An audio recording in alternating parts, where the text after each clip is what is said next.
Good morning. I'm not sure if we're live or not. Aren't we live? It says we are. It says, oh, there it goes. The timer just went back to zero. I talked about this before. It says we've been on for an hour. I'm like, we're not on for an hour. Yeah, so it's interesting. I woke up really early this morning and kind of was getting these messages. And one of them was about how it's a subversive, and this is exactly what they said. It said it's a subversive act to reclaim the things that have been discarded, repressed, rejected by the culture. So most of us know that we're in a place where the feminine is reemerging. And so reclaiming those things that are associated with that would be considered subversive. And what we're seeing in the culture is a growing movement to kind of reestablish itself, the current cultural paradigms.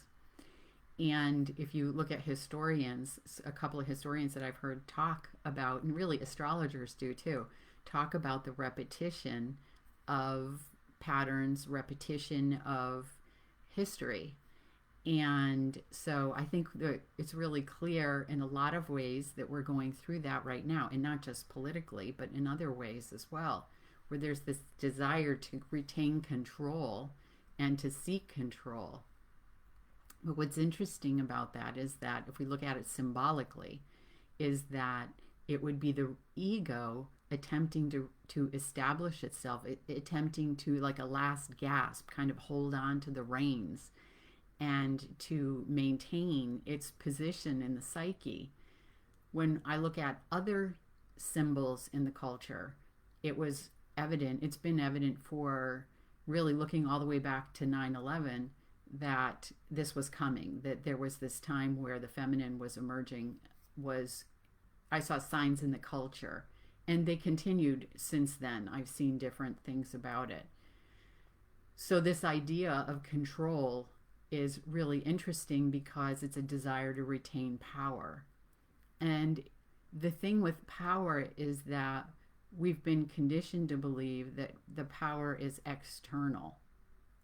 If you look at something like the Statue of Liberty, I'm not sure if I've talked about that before, as a symbol of the divine feminine that is welcoming kind of the poor, the rejected, like those that are have not been a part of the mainstream society, welcoming that in. So again, looking at it symbolically, what she shows is that at her feet the chains are broken. So she's showing the way to freedom, and she's holding the light, which is showing the light to freedom and independence, because that's what she's holding in her left hand. And what's interesting is that when the designer of that statue, the artist, when he was creating it, he was French, it was a gift from France, and when he was creating it, he didn't want it to look like Libertas, which was the painting by Delacroix. He wanted it to look not have the affiliation with the military, which she did in that painting. And so that's why she looks as she does. She's modeled after like a Roman goddess, standing straight, but without any weapons. So what she's showing is the way to freedom and power is not through weapons, but is an inner journey. So that's kind of where we are. As we begin to take those things back that were associated with the feminine, we're disrupting the old patterns, because that on an inner level, the things that are associated with the feminine are the inner world. On an inner level, that is what changes the collective, and that is what changes the outer world. So that is where we're heading, and really was kind of the impetus for this discussion today, although I didn't find out about it until this morning. Difficult. So when I meet people and talk to them about dreams, when they find out that that's one of the things that I do, almost across the board, I mean, it is rare to hear anyone who says, oh, I work with my dreams, or I listen to my dreams, or I work with them on a regular basis. Like that rarely, if ever, happens. I do know a few people that do, but not very many. The reason why they don't really pay attention, and I think that they're dismissed in the culture, is because of that patriarchal paradigm where we look at what's literal, logical, rational, practical. So anything that doesn't fall into that, fairy tales, myths, dreams, which of course are all the things that I deal with, all those things are dismissed.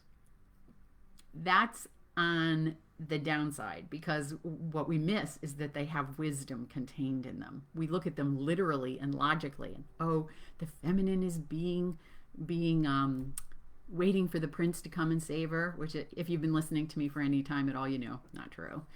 And dreams are nonsense. I only dream about my work. I don't dream about anything, you know, that has any value, that really matters.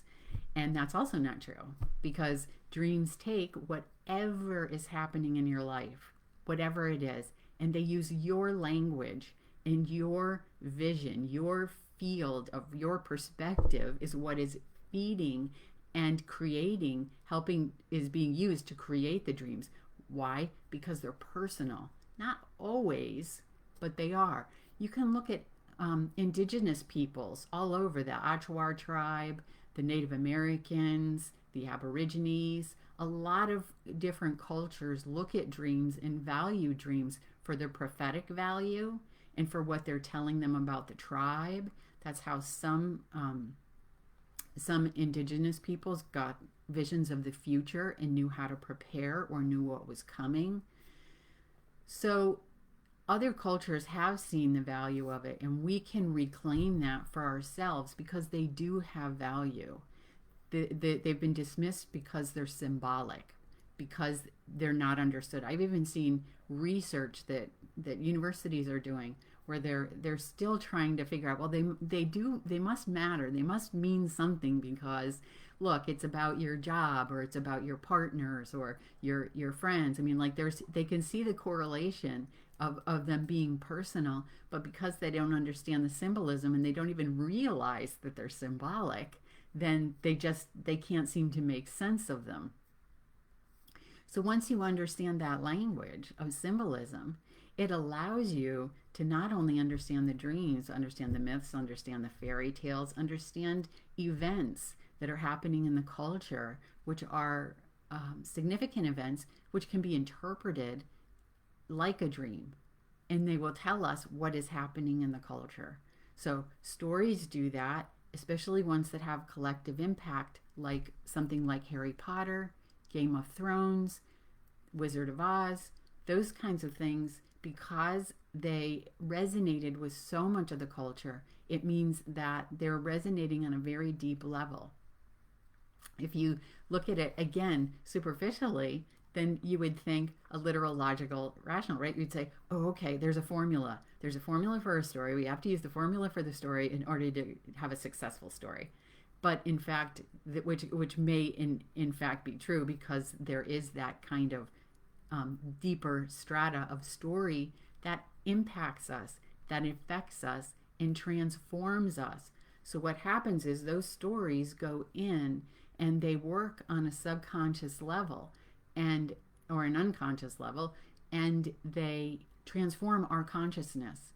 So once you understand the symbolism, whether it's in dream or story or the culture, you understand what's going to come. So when I listen to podcasts and people talk about the future and where we're going, they're like, I don't know what's coming. I don't know what's going to happen. But if you understand symbolism and you understand, well, the stories are telling us where we're going, and the myths are telling us, and the cultural events are telling us what's happening, what's coming. I mean, 9/11, like I said, was the first time that I really looked at a cultural event and said, what is this telling us about what's coming in the future? It was completely clear. It was, but what they showed, what that revealed was so radically different from what we're living that it wasn't something that I really talked about publicly, because at the time it would have been just, people would have been like, you're nuts. There's just no way. And still, a lot of people would think that they're nuts. Like this idea of um, us shifting from the head to the heart and living in a place of radical, unconditional love is for many still hard to imagine we could ever get there. But the more of us that are able to do that and to transcend the conditioning that we've received, the more that we're able to create that for the collective. So dreams are doing that. Dreams are taking us by the hand, step by step, and are taking that conditioning that we've all received from education, family, ancestors, religion, and they're taking all of that and they're transforming it out of the things that basically are not true, that we've been conditioned to believe that aren't true, and they're taking us to a place that is much more evolved. They're taking our consciousness to a place that's more evolved. And they have that trajectory and they know what needs to happen. The dream source knows your past, your present, your future. And it's preparing you for what's coming. It's helping you to evolve. It's helping you to find the gifts that you're here to share in order to help the collective to evolve and emerge in these new paradigms that right now may seem very difficult to believe, but are actually possible. Otherwise, the dreams wouldn't talk about it. You can even look at something like religion, as I've talked about before, and they talk about the kingdom is at hand. And how do we live that? How do we see that? Well, the dreams are taking us there. The stories are taking us there. Even if you take a story or a dream and you say, like, you could say, I don't dream. But everybody dreams. They've done research with that, and they found that if you don't pay attention to if you don't dream, like if they woke you up every night, every time you started to go to the dream state, if they wake you up before that so that you can't, then very quickly you kind of lose your sense of reality. So it's that critical. Whatever it does is so important that you lose your sense of groundedness in this world very quickly. It's only a matter of days before it actually starts to happen. So sleep is very important because of the dreaming cycle. Other things are happening too, I'm sure, other reasons, but I'm a dream worker, so I think that's special. I think that's most important. So the dream is coming night after night, and even if you don't work with it, it's working on an unconscious level. And sometimes if I talk to people about dreams, they'll say, like, especially with the loss of someone, they'll say, on some level, I knew that. And that's because the dreams are preparing you. I've had dreams where they're preparing me for the loss of my pets. I had dreams where they were preparing me for the loss of my family members. So my family members were having dreams that they were being prepared for my grandparents, for their own eventual passing. And because, like, my grandmother in particular was so open about it, we were able to talk about her when we didn't know she was going to die soon. But because she had the dreams, we were able to talk about it in advance and talk about, the times we'd had together. And it was really, I think, a very helpful opportunity to be able to convey how much I appreciated her and how much I loved her and I would miss her, and all of these conversations that sometimes we wish we would have, you can have, because, like I said, the dreams were preparing her and me. She wasn't afraid to die, so we were able to openly have those conversations. So nobody is a victim, really. The dreams always are preparing us. The dreams, on a soul level, the soul is always making the decisions of what is happening. And because whatever happens is for the advancement of the soul and the awakening of the soul and the shift of the soul into these new paradigms. So there never is anything that happens we would say, oh, but, when I talk to people about this, they're like, oh, but when something happens suddenly. And I'm like, even then, because on a soul level, there's a choice being made. It's not conscious necessarily, but on a soul level or a higher self level, on some level, the decision is being made this way. Sometimes the way that a person chooses to pass is to affect others, to help others on their path as well. So when we're able to shift how we see not just what the experiences that we have, but actually the dreams themselves, when we're able to shift that sense. I've talked to people before that stopped dreaming because they had a nightmare. They would say, "Oh, I remember exactly the last time." They didn't stop dreaming; they stopped remembering their dreams. I remember exactly the last dream I had that I remember. And I would say, well, what was it? And they would say, "Oh, it was a nightmare." And so you can kind of consciously block it. It's still happening on the unconscious. But when you take that even that nightmare and you say, okay, wait a minute, this isn't literal, because that's usually what freaks us out. It freaks us out because we're like, oh my God, this is terrible. But it was so interesting because I got a call from a friend one day, and she wanted to set up a dream session. And she had this dream, and I said, well, send me the dream in advance, which I typically have people do. And she did. And then I texted her, and I was like, oh, it's okay. Your dream is all right. No worries. Because it was something that, a lot of people might be upset about. And she texted back. She goes, well, I'm not worried about it at all. I'm really excited. I can't wait to see what it sees. She says, I remember you told us that in the dream workshop that you gave years ago. So if we take the dream, even a nightmare, and we say, okay, this is symbolic. Let's look at this symbolically and not literally. That often takes the fear out of us and out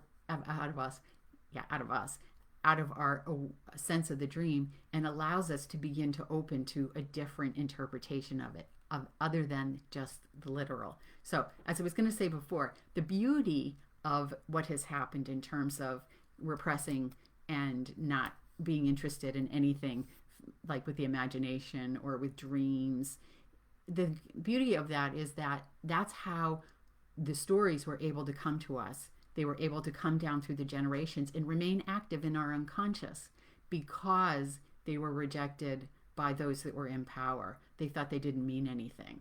So we're in the process now, as many of you know, of reclaiming that, because this is the time that it's important to reclaim the true value and wisdom that all of these things contain. So the stories contain wisdom and the dreams contain wisdom. So I've been keeping track of my dreams for over 20 years. And in that time, they have addressed absolutely every single aspect of my life. Everything. They talked me into being vegetarian. I say talked because they really did talk me into it. I had no thought of being a vegetarian before they started to introduce the subject. They told me what kind of eggs to eat. They told me what kind of supplements to take. Then I mentioned before the dream about when we're born, and we're not born into this world. The body comes into being in this world, but we, as the soul, were alive before we came into this world. So because of that, our birth isn't into the world, into the body. We were born before we came here. So I had that dream, which like I said, I've talked to you about before. I had a dream of Babaji, who's an Indian saint, and he lives or an avatar, I don't know what they call him.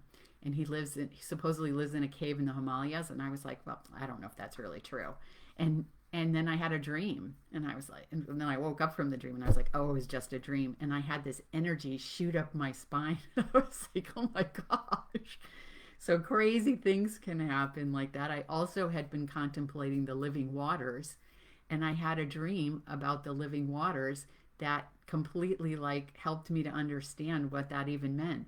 It wasn't even something I was pondering deeply or for a long period of time. It was just a couple of days where I started thinking about it. And then I had this dream where I had a direct experience of the living waters so I could understand what they really were. I had dreams about what my purpose was, about art, which I've talked about on several occasions, writing, teaching.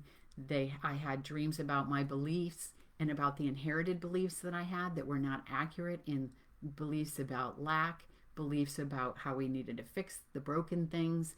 And all of this not just happens just once, because that's what's really interesting about the dreams, is that they don't give up. They persist in taking us to this next level of consciousness that we're working towards.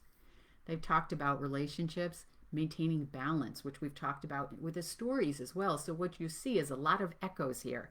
You'll see a lot of echoes between, well, isn't that interesting that the beliefs are the same as what's showing up in the fairy tales? And I talked about that the fairy tales are working at the collective level and we're working at the personal level to help shift that collective. They talked about finances. So they'll take these different areas and they will speak to the higher truth of this. And in this, with regard to finances, it would be like there's money everywhere. It was always like I'd be finding money everywhere in these dreams. Then dreams about evolving consciousness, where consciousness is transformed by expanding awareness, taking experiences that we have, cultivating the wisdom that they contain. So everything that happens has, especially things that are like kind of a blip on the radar, let's say, not just typically mundane everyday things I don't always see the wisdom in those kinds of things, but in something that kind of rises above, let's say, we have the ability to grasp and cultivate wisdom and find wisdom in these experiences. And the more that we find the wisdom in the experience, and the dreams are going to help us do that by pointing out those things that we missed, those events that had wisdom in them that we weren't able to didn't see and weren't able to cultivate that. They'll bring us back to it to help us to see it. And if it's coming in the future, what's really cool too is that we have the ability to shift the consciousness before events happen. Of course, I have no way of proving this, but if the dream's working on an energetic level. So if we're working with the dream, we're energetically working at things and shifting things before they move into a denser physical form. So we have the ability to transcend things in advance because we can do this before. We have the ability to go back and do it as well. And some say that when we go back and transform situations from the past, that we're also in essence changing the past. If you're not changing it literally, then what we're doing is we're changing it in the psyche. And that changes our worldview, that changes what we feel, how we see, who we are, and ultimately, as I've been saying, that affects the collective and transforms it as well. So we have the ability to cultivate wisdom from these things. And they also help us with emotions that are repressed. So oftentimes, maybe in childhood, we can have experiences where something happens and we just don't have the capacity to deal with it emotionally. So the dream will point us back to those situations. Sometimes the way that it appears is because it's symbolic, it appears in a way that just reveals, the way I work with dreams, is the pattern. And then I can find the pattern in the dream and then relay it back to the dreamer, and then, they can say, oh yeah, this is what this comes to mind when you say that, and it's often something from their past that was challenging. And so in that moment of that challenge, we're able to then, in the moment of just talking about it, go back to the moment of the challenge and shift the energy in it by allowing the emotion to flow, because the soul is energy, and the energy can get blocked when we have, let's say, something like that, a childhood experience, that, and it doesn't even need to be a big trauma. So there's nothing to worry about with dreams. They don't give you anything you can't handle. They take you very slowly and carefully to what you need to know and how to shift these things.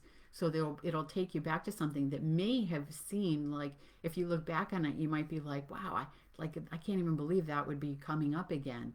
But it does. And then when you shift that emotion by allowing the emotion to flow, which is another reclaiming of something that we often try to repress and reject, is it allows the energy to flow again. And so it opens up that pathway energetically and allows you to have more energy for other things. Again, we talked about this a little bit in terms of the fairy tales. So when we talked about Hansel and Gretel, when the old woman, the witch, died, that would be a freeing of the energy. There's more energy in the psyche that's available for other things.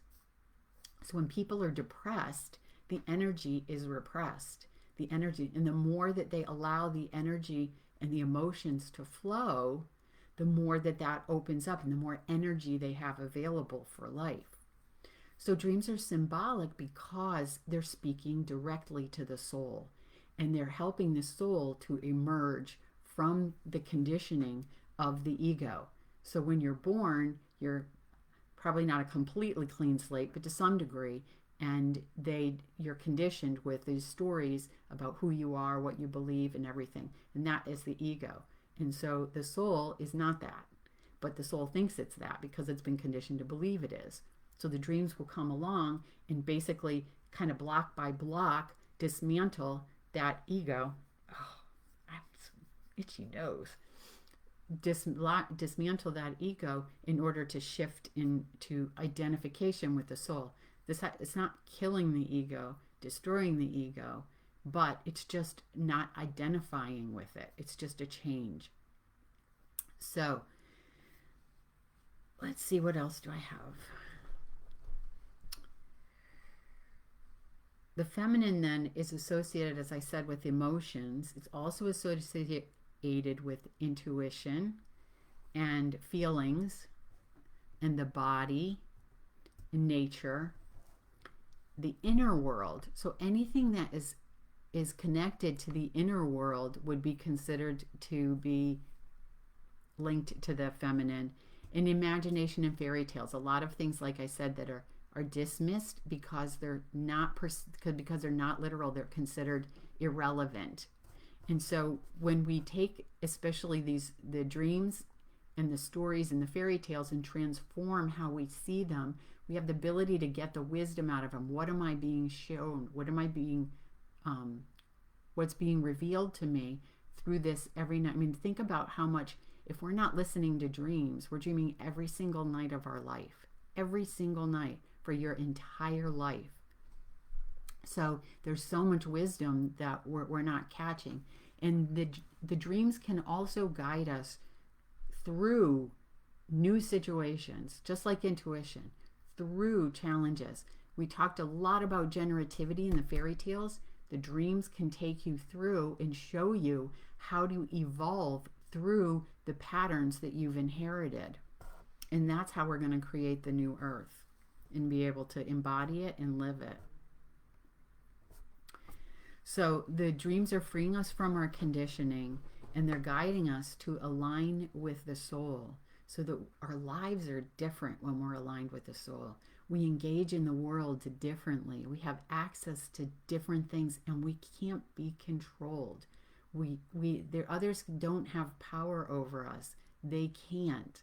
It would negate the possibility of transformation if they did. So we're not victims. On a soul level, we choose where we go. It's like, even if you look at 9/11 and stories around that, like people who absolutely never, ever, ever, ever slept through their alarm clock on that one day did. I mean, if you're not meant to be there, that choice is made. It wasn't just random. It wasn't an accident that this woman just happened to sleep through her alarm clock that day. It was that her soul was like, yeah, we're not going to go. It's not our time. This isn't for you. And so, she didn't make it on a conscious level, but on an unconscious level, because the dream source, the source that the kind of the overlighting, whatever you call it, the higher self, whatever, that makes these choices, knew what was coming. Again, that future is known on some level, because I think physics have said this. I haven't dived into it that much, but that all time exists at once. So that time is not I won't get into that. Time is not a construct, but that would make sense to me how it would be possible that it would know the future as well as the past. So anyway, so those choices was made for that person to not be there, because we're not victims. So if you're interested in a dream template, if you are interested in dreams, then you could, underneath this video, you could type in the comments and put dreams, and I can share with you a template that I have created to kind of help you see, like, what do you put and where do you put it and what should you remember, what kind of things should you include to get started. It's an easy way to do it. And if you wanted to go a little deeper, I also have a course. So you could, type course underneath the video. So I hope you listen to if nothing else, I hope you say, you know what, I'm just going to be curious. I tell people, you don't need to believe me. Just keep a journal for yourself and just listen to your dreams before you go to sleep at night. Just say, I'm going to remember my dreams when I wake up in the morning, and I'm going to write them down.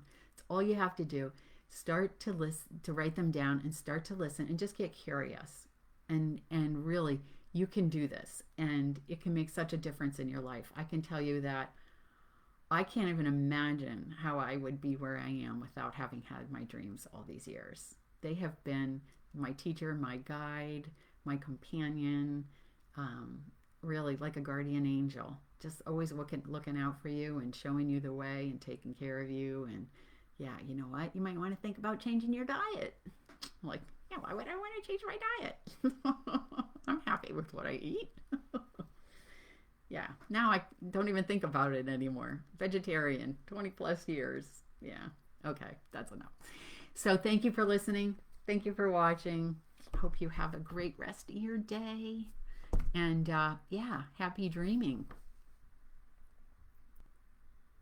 Oh, by the way, I think I'm going to switch to a weekday for these, at least for the summer. Because I know me, and you may be like, yeah, Saturdays are for fun, to do other things, not to be in the house. So I think I'm going to switch to another day. So if you have a preference, just let me know. Take care.